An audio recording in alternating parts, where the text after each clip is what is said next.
Pemirsa, benda diduga granat tangan ditemukan pekerja galian kabel di kawasan Empang, Kota Bogor, Jawa Barat.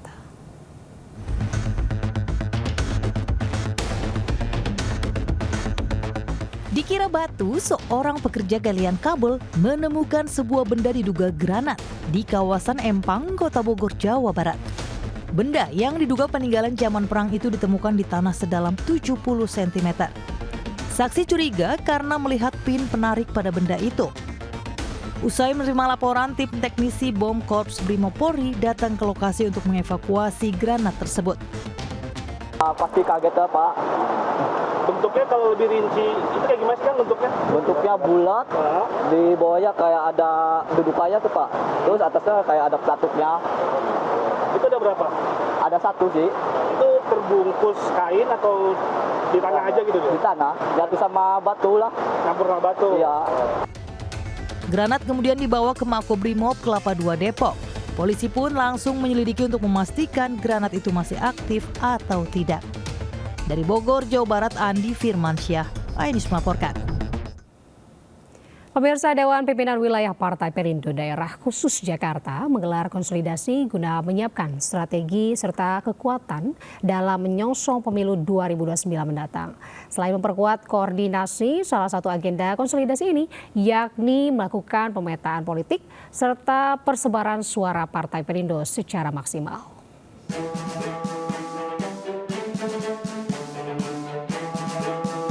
Untuk mematangkan strategi dalam memenangkan kontestasi pemilu 2029 mendatang, Partai Perindo menggelar konsolidasi dengan Dewan Pengurus Wilayah Daerah Khusus Jakarta. Acara yang digelar di kantor DPP Partai Perindo Menteng, Jakarta Pusat ini turut dihadiri jajaran pengurus DPD se-Jakarta. Selain evaluasi, konsolidasi ini juga membedah strategi politik dari proses pemilu 2 periode sebelumnya. Sebagai partai politik yang kita punya pengalaman di 2 pemilu yang ada, tentunya dengan evaluasi yang ada, kita ingin bertransformasi diri untuk bangkit dan menang. Bagaimana kita menjalin, merajut kekuatan yang ada dengan menguatkan kelembagaan-kelembagaan kita, menyusun target dan strategi yang ada. Sehingga langkah-langkah kita ke depan insya Allah akan lebih ringan lagi untuk mencapai target yang kita lakukan. Yang kemarin juga kita anggap belum berhasil sepenuhnya, tentu konsolidasi ini sebagai bagian dari bagaimana kita menyikapi untuk melakukan pergerakan menuju pemilu 2029. Kita bedah, kita evaluasi lagi apa-apa yang masih kurang di periode kemarin, apa yang kira-kira menjadi penguatan buat DPD-DPD. Konsolidasi di tingkat wilayah ini menjadi penting dalam mempersiapkan kekuatan serta kesulitan para kader di daerah, agar target suara nasional di atas 4% dan lolos ke Senayan di pemilu 2029 mendatang. Konsolidasi untuk membuat Perindo mendapatkan hasil yang sepadan, yaitu mencapai 4% lebih suara di pemilu 2029. Partai yang dipimpin Angela Tanung Sudibyo ini terus berkomitmen membangun kekuatan di daerah melalui para pimpinan dan jajaran pengurus di setiap wilayah. Dari Jakarta, Amrina Rida, Dimas Winardi, iNews melaporkan.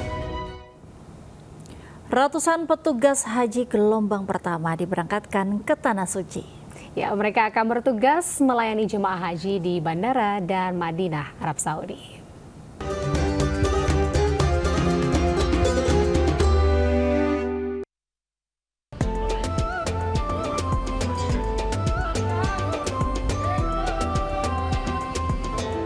Kementerian Agama memberangkatkan petugas penyelenggara ibadah haji atau PPIH Arab Saudi ke Tanah Suci Senin siang.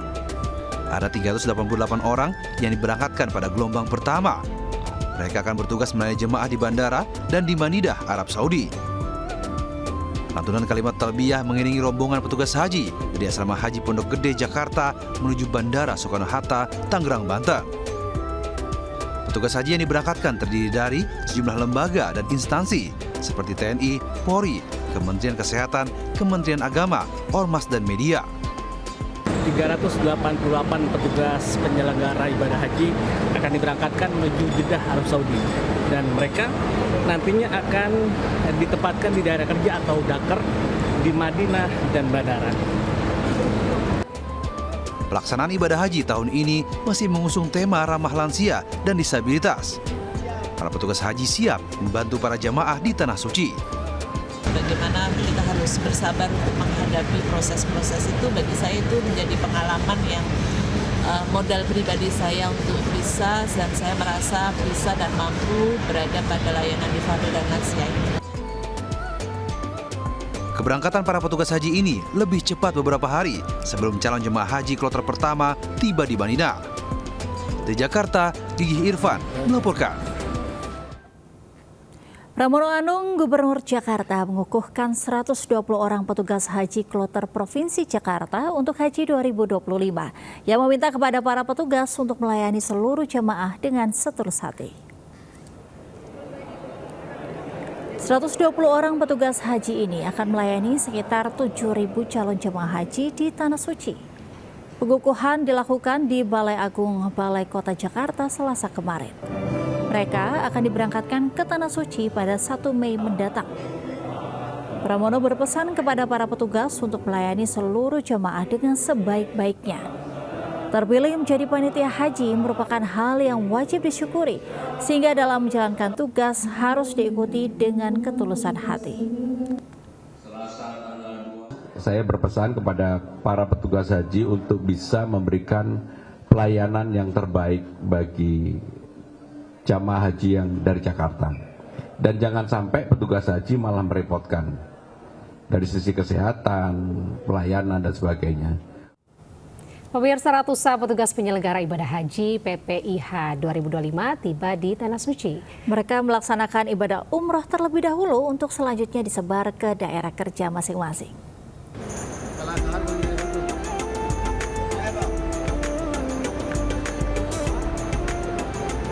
Ratusan petugas penyelenggara ibadah haji PPIH 2025 tiba di Jeddah, Arab Saudi. Sebelum beranjak ke Mekah, mereka terlebih dahulu bersuci dan mengenakan kain ihram serta berniat umroh di Bandara King Abdul Aziz, Jeddah. Rombongan petugas haji pun selanjutnya bergeser ke Masjidil Haram yang ada di Mekah untuk bersiap melaksanakan ibadah umroh. Setelah menempuh perjalanan kurang lebih 9 jam dari Jakarta, akhirnya saya bersama rombongan petugas haji tiba di Mekah, Arab Saudi. Dan rencananya kita akan menunaikan ibadah umroh untuk selanjutnya nanti akan disebar ke daerah kerja masing-masing. Para petugas bersiap untuk melakukan tawaf, diawali dari titik Hajar Aswad yang ditandai adanya lampu hijau di sudut kanan. Para petugas berkeliling Ka'bah selama 7 kali putaran. Selesai tawaf, para petugas pun melakukan sholat sunat tawaf di belakang Makom Ibrahim untuk selanjutnya melanjutkan sa'i. Sa'i merupakan rangkaian ibadah umroh dengan berjalan atau berlari-lari kecil dari Bukit Sofa ke Marwah. Usai menjalani 7 kali perjalanan dari Sofa ke Marwah, rangkaian terakhir yang dilalui para petugas haji yaitu tahallul. Setelah melakukan tawaf dan sa'i, dan sekarang di belakang saya rombongan petugas haji mulai melakukan ritual tahallul yang berarti menandakan mereka selesai untuk melaksanakan umroh. Para petugas selanjutnya akan disebar ke daerah kerja Madinah dan bandara untuk menyambut kedatangan para calon jemaah haji Indonesia kloter pertama gelombang 1 di Tanah Suci. Dari Mekah, Arab Saudi, Gigih Irfan melaporkan. Antrean masyarakat membludak pada event pameran Istiqlal yang bertajuk Jembatan Persaudaraan Indonesia Arab. Ya, benar sekali Angel, ini masyarakat berbondong-bondong menghadiri pameran yang digelar oleh pemerintah Indonesia yang bekerja sama dengan Arab Saudi.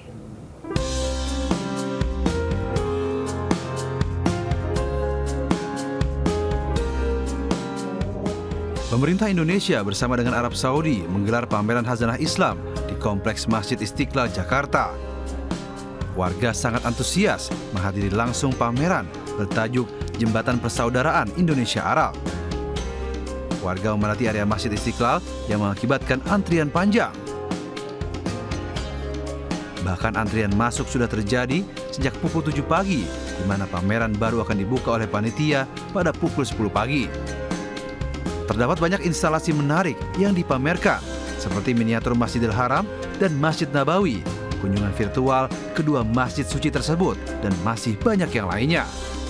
Udah yang kedua kalinya. Sebelumnya kemarin Sabtu saya kesini sama teman-teman, itu belum ngebludak, tapi Masya Allah ya, sekarang luar biasa banget. Pengen lihat miniaturnya, semoga aja nanti jadi pelaksana pergi haji sungguhan. Amin. Pameran Khazanah Islam tidak dipungut biaya alias gratis. Pameran ini akan berlangsung hingga 3 Mei mendatang. Dari Jakarta, Hamzah Hasibuan, Indra Purnama melaporkan. Pemirsa, ajang bergengsi Futsal Nation Cup yang digelar untuk persiapan menuju Pro Futsal League musim 2024-2025 ini pada putaran kedua berlangsung di Gor Among Rogo, Kota Yogyakarta. Ya, setiap tim berebut untuk menjadi juara dengan memberikan penampilan yang terbaik.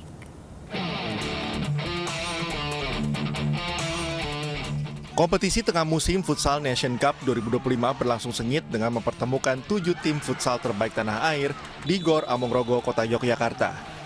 Laga pembuka Cosmo JNE Jakarta berhasil menumbangkan Unggul FC Malang lewat adu penalti dengan skor 4-1 setelah kedua tim berbagi angka 2-2 di waktu normal. Laga kedua, hujan gol terjadi antara Bintang Timur Surabaya dengan Sadakata United. Bintang Timur Surabaya berhasil menumbangkan Sadakata United dengan skor 5-3. Laga terakhir pun tak kalah sengit. Pangsuma FC berhasil menumbangkan Black Steel FC dengan skor cukup telak 4-1. Di luar dugaan, meski Black Steel FC menguasai jalannya pertandingan, namun Pangsuma FC berhasil memaksimalkan setiap serangan dengan torehan gol. Pastinya kita sudah mempersiapkan diri, tapi langkah awal adalah Nation Cup ini, karena ini sangat penting buat membangun mentalitas tim kita untuk lebih baik lagi dan siap menghadapi putaran kedua. Dengan hasil ini, laga semifinal akan mempertemukan antara Favage Banua melawan Cosmo JNE dan Bintang Timur Surabaya melawan Pangsuma FC di Gor Among Rogo, Yogyakarta pada Sabtu mendatang. Dari Kota Yogyakarta, Daerah Istimewa Yogyakarta, Gali Wisma, iNews melaporkan. Ya, kita beralih ke informasi yang menginspirasi nih, Nita dan juga pemirsa. Bagi Anda pecinta kuliner pedas, coba nikmati olahan rica-rica ayam pedas di warung makan legendaris di Boyolali, Jawa Tengah yang satu ini. Ya, benar sekali Angel, tingkat kepedasannya ini hingga level super, sehingga membuat warung ini selalu diburu pelanggannya dari berbagai daerah yang tentunya penggemar pedas.